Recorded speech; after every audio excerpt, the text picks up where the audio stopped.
야곱은 이제 집을 떠나 paddan 아람에 있는 외삼촌을 찾아갑니다.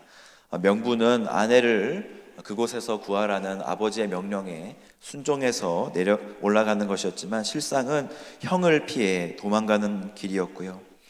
할아버지는 하란에서 이제 가나안으로 믿음의 길을 걸어가셨는데 자신은 오히려 하란으로 가게 되니 하나님의 약속과 멀어지는 것 같고 또 믿음에서도 점점 더 멀어지는 것 아닌가 이렇게 생각하였습니다.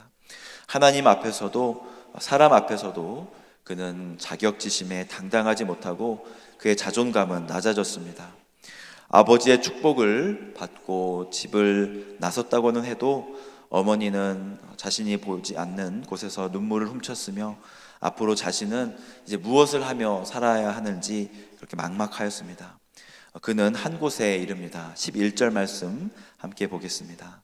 한 곳에 이르러는 해가 진지라. 거기서 유숙하려고 그곳에 한 돌을 가져다가 베개로 삼고 거기 누워 자더니. 야곱은 조용한 성격이어서 집안에 거하는 것을 좋아하였고요. 또 부잣집 도련님으로 한 번도 밖에서 자본 일이 없었을 텐데 paddan 아람으로 가는 여정은 험난하였습니다. 사막 기후는 낮에는 덥지만 밤에는 더운 것이 아니라 춥지요. 밤에 밖에서 잠을 자는 것은 불편하고 또 춥고 또 혹시나 동물들이 오지는 않을까 무섭고 하지만 해는 지고 또 졸리기에 잠을 청하였던 것입니다. 마치 죄인처럼 그는 쪼그리고 잠을 잤습니다.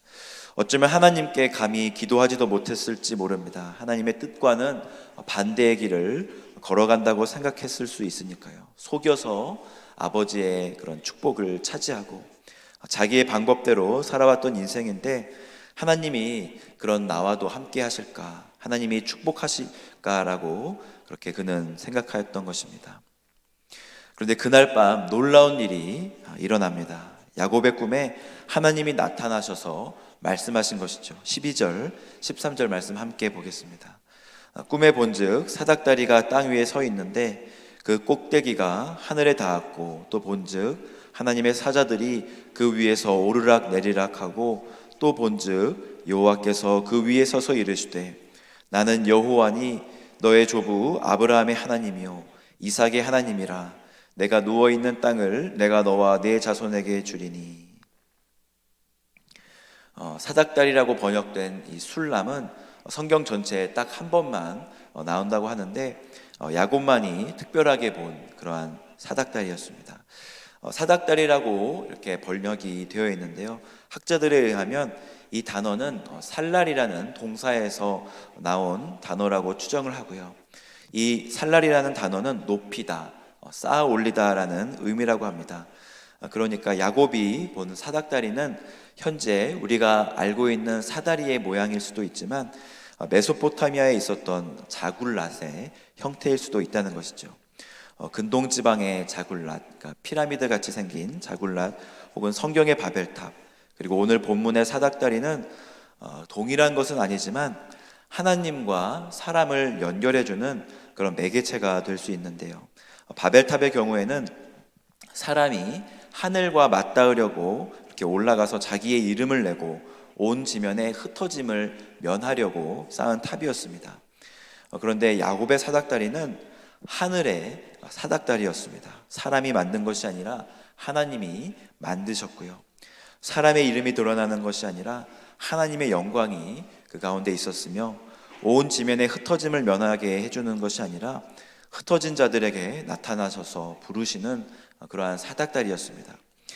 이 사닥다리는 하늘과 땅을 연결해 주었습니다. 하나님 자신이 스스로 하늘과 땅의 연결을 하신 것이었죠.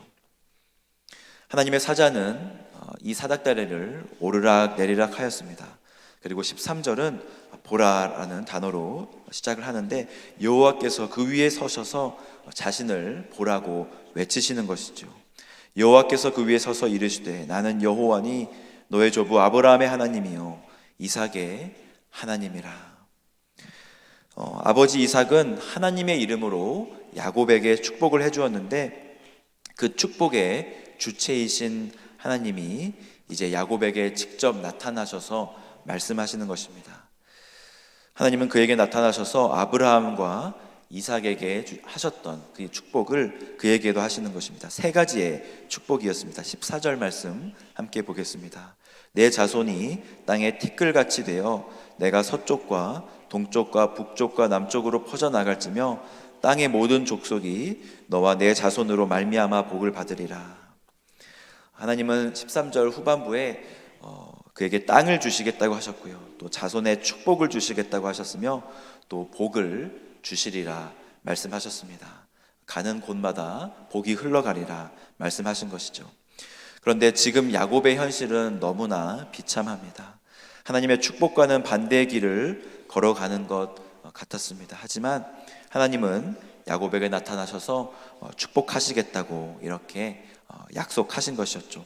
그리고 그뿐만이 아니었습니다. 15절 말씀 함께 보겠습니다. 내가 너와 함께 있어 내가 어디로 가든지 너를 지키며 너를 이끌어 이 땅으로 돌아오게 할지라. 내가 내게 허락한 것을 다 이루기까지 너를 떠나지 아니하리라 하신지라. 야곱에게 친히 함께 하시겠다고 말씀하십니다. 너를 지키겠다고 한 이 쏴마르라는 단어는요, 보호해 주시겠다는 말입니다. 지금 야곱에게 가장 필요한 것은 보호였습니다.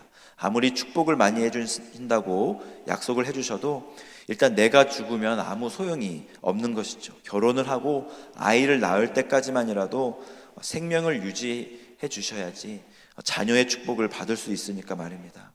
그런데 하나님께서는 그가 어디에 가든지 그와 함께 하시고 그를 지키시겠다고 약속하셨습니다. 신약에서는 함께 하시는 하나님을 임마누엘이라고 부르며 예수 그리스도는 우리에게 오셔서 우리와 함께 하시겠다 이렇게 약속하셨습니다.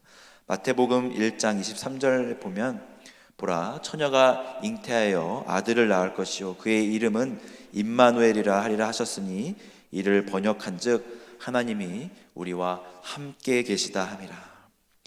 그리고 예수님이 세상에서 제자들에게 말씀하시면서 우리와 함께 하시는 하나님 성령님을 너희에게 주겠다고 하시는데 그분은 우리와 영원토록 함께 하신다고 말씀하셨습니다. 요한복음 14장 16절 말씀에 내가 아버지께 구하겠으니 그가 또 다른 보혜사를 너희에게 주사 영원토록 너희와 함께 있게 하리니. 성령님은 우리와 함께 하시고요, 우리 안에 거하십니다. 그분은 우리를 지키시고 또 보호하시며 하나님의 말씀으로 인도하시고 또 우리를 떠나지 않으십니다. 야곱은 잠이 깨어 이제 고백하는 것이죠. 16절 말씀입니다. 야곱이 잠을 깨어 이르되 여호와께서 과연 여기 계시거늘 내가 알지 못하였도다. 그는 두려웠고 무서웠습니다. 무엇이 두려웠나요? 그는 자기의 형이 자기를 죽일까봐 무서웠고요, 또 밤의 추위와 또 외로움과 죽음의 공포를 두려워하였습니다. 하지만 이제 그는 하나님의 약속을 들었으며 그분이 자신과 함께 하시되 자신을 인도하시고 자신을 지키시리라는 말씀을 들었습니다. 그리고 이제는 다른 그 무엇이 두려운 것이 아니라 하나님을 경외하며 예배를 드리게 된 것이죠. 17절, 18절 말씀 함께 보겠습니다. 이에 두려워하여 이르되 두렵도다. 이곳이요 이것은 다름 아닌 하나님의 집이요 이는 하늘의 문이로다 하고 야곱이 아침에 일찍이 일어나 베개로 삼았던 돌을 가져다가 기둥으로 세우고 그 위에 기름을 붓고. 하나님을 만난 사람들의 공통점은 하나님을 그들이 두려워하며 엎드렸다는 것입니다. 그가 우리를 무섭게 해서 우리가 두려운 것이 아니라 인간은 하나님 앞에서 엎드릴 수밖에 없는 그런 존재이기 때문입니다. 그리고 하나님을 만난 사람은 하나님을 예배하게 됩니다. 야곱은 하나님을 예배할 수밖에 없는 존재라고 생각을 하였고 그는 패배자처럼 두려움에 떨었지만 이제는 살아계신 하나님을 만나고 그는 예배를 회복합니다. 그는 다시 살아났으며 그는 변화되었습니다. 베델에서 하나님을 만난 야곱은 변화되었습니다. 실망과 좌절에 늪에 있던 사람이 이제는 희망을 노래하며 그의 삶이 조율이 된 것이죠. 그의 믿음은 업그레이드 되었습니다. 오늘 우리들도 우리와 함께 하시는 하나님의 음성을 듣고 다시금 우리 삶의 예배가 회복되며 다시 기도의 무릎을 꿇고 엎드리기를 소망합니다. 주님을 만날 때 우리는 변화됩니다. 이 시간 말씀을 놓고 함께 기도하겠습니다.